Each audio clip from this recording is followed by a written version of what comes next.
2025 8 তারিখ। Hello everyone, আসসালামু আলাইকুম। কেমন আছেন? আপু কেন সকালবেলা ক্যালেন্ডার দেখাচ্ছে, তাই না? নতুন বছরের মতো আপুর জীবনে নতুন একটা অধ্যায় শুরু হয়েছে। কী কাজ, তাই না? যাই হোক, সবই শেয়ার করার জন্য আসলাম। সকালবেলা ঘুম থেকে উঠে আড়মোড়া দিতেছি। একদম ঘুম থেকে উঠতে ইচ্ছা করছে না, কারণ আমি তো খুবই ঘুমপ্রিয় মানুষ। তারপরে যেহেতু সারা রাত লাইভ করি, তার মানে আমাকে অনেকটা সময় সকাল থেকে আমি ঘুমাই, কিন্তু আজকে আর সেই অবস্থা নেই। তো কী আর করা, উঠতে হবে, তাই একটু ঢং করতেছি যাতে ঘুমটা ভেঙে যায়। উঠে বসার পরে মুখ দেখে একদম তেলতেলে, অয়েলি স্কিন হলে এই একটা প্রবলেম। তো যাই হোক, সকালবেলা উঠলাম, উঠে এখন একটু ব্রাশ করতে করতে ফ্রেশ হব তাড়াতাড়ি, কারণ হচ্ছে নতুন কাজে যাব, যেহেতু নতুন চাকরি। তো তাড়াতাড়ি আমি চলে আসলাম ফ্রেশ হওয়ার জন্য। ফ্রেশ হয়ে তারপরে হচ্ছে মানে তাড়াতাড়ি করে রেডি হব, কারণ আমি অলরেডি লেট। আমি অলরেডি বেশ খানিকটা লেট করে ফেলেছি। আমি কখনোই মানে কাজে আগে আগে পৌঁছাইতে পারি না। এটা আমার একটা বিগ প্রবলেম। আমি এমনই, জানি না কেন। আমি যত তাড়াতাড়ি করি না কেন, শীতের দিন এত সকালবেলা গোসল করে আসলে সেখানে যাওয়াটা খুবই একটা টাফ। কী আর করা, যেতে তো হবেই। তো যাই হোক, উঠলাম, ফ্রেশ হচ্ছি, একদম ঠান্ডা পানি মুখের ঝাপটা দিতেছি। একেবারে যে খুব খারাপ লাগতেছিল বিষয়টা তা না, শীতের দিন হলেও ভালোই লাগতেছিল, কারণ কখন আসবো তা তো জানি না। গোসল করে ভাবলাম তাহলে একবারে গোসল করেই বের হই, কারণ শীতের দিন কখন আসবো তখন আর গোসলটাই করা হবে না। আমি গোসল না করে একদম থাকতে পারি না। তো যাই হোক, গোসল করা শেষ, রেডি হওয়ার পালা। তো ঘড়ির কাঁটা যেন আমার সাথে আজকে পাল্লা দিয়েছে। আমি যত তাড়াতাড়ি করার চেষ্টা করতেছি, ঘড়ির কাঁটা না, আমার সাথে বেইমানি করতেছে। সে আজকে খুবভাবে দৌড় দিতেছে, খুব বেশি দৌড়োদৌড়ি করতেছে। যাই হোক, আমি প্রতিদিনকার মতো একটুখানি সানস্ক্রিন আর ঠোঁটে হালকা একটু লিপস্টিক। আমি বাইরে গেলে তেমন একটা সাজুগুজু করি না, একেবারে না হলে নয়, যতটুকু তাই। আমি তাড়াতাড়ি দেখে আম্মু সবজি রান্না করে রেখেছে, ভাবলাম অল্প একটু খেয়ে যাই। আম্মু অনেক চিল্লাইতেছিল, আব্বু চিল্লাইতেছিল, বলতেছিল বসে বসে খাও। আমি তাড়াহুড়া করে দাঁড়াই দাঁড়াই খাচ্ছিলাম, কারণ প্রথম দিন বলে কথা। আজকে যদি লেট করে যাই, দেখা গেছে আমি সারাটা বছরই লেট করে যাব।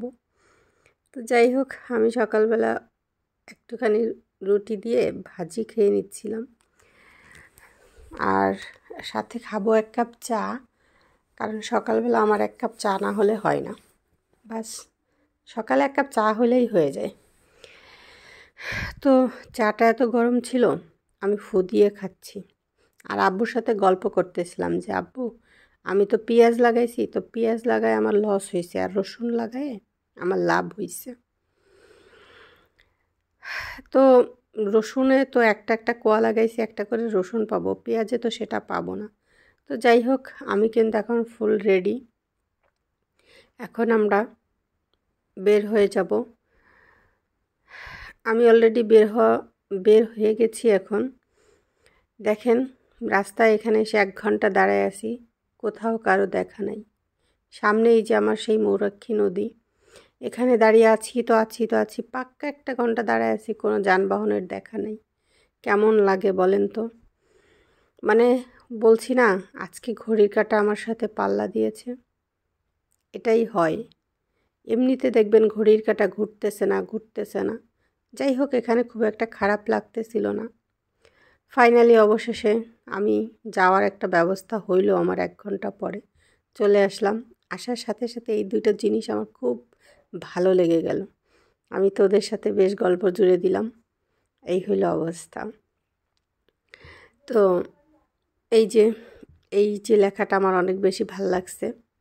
তারপরে আমি আপনাদেরকে একটু ছোট ক্লিপ নিয়ে আসলে আমাদের ইয়েটা দেখাচ্ছিলাম।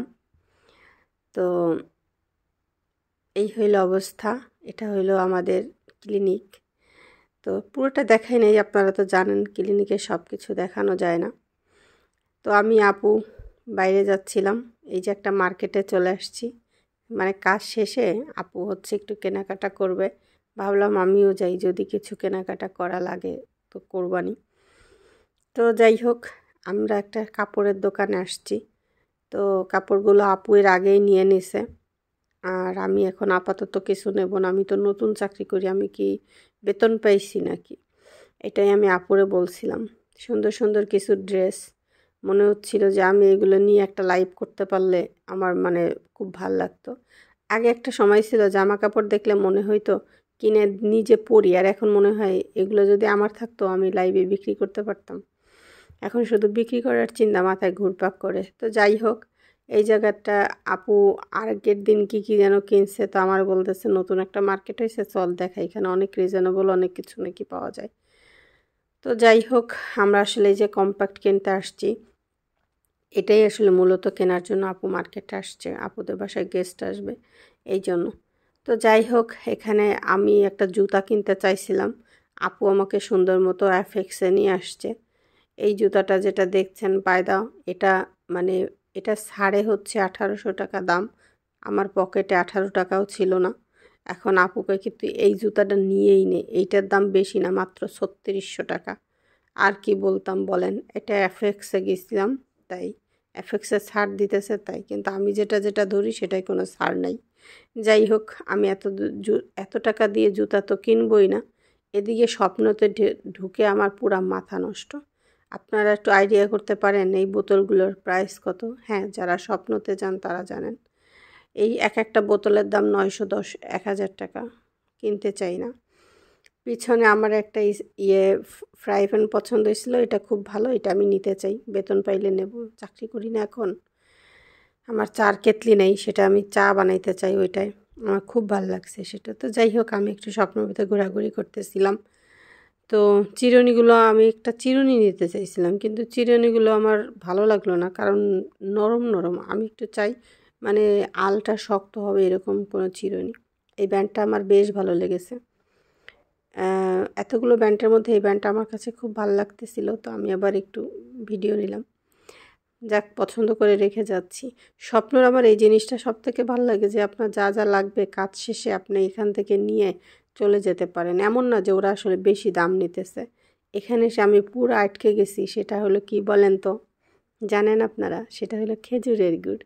খেজুরের গুড় খেতে আমার না অনেক ভাল লাগে। এই খেজুর গুড়ের দাম হচ্ছে মাত্র 110 টাকা। একেবারে হয়তোবা অথেন্টিক হতে পারে, জানি না আমি। তারপরে তো এই যে আমার আপু কেনাকাটা করতেছে, আপু হচ্ছে এই উলিগুড়ি সাবান মানে এই যেইগুলো নিতেছিল। তো এই ছিল আমার আজকের সারাদিন কাজের, মানে কাজ শেষ করে আপুর সাথে আসলে বের হয়েছিলাম একটু ঘোরাঘুরি করার জন্য। সবাই ভালো থাকেন, সুস্থ থাকেন, আল্লাহ হাফেজ, টাটা, বাই বাই।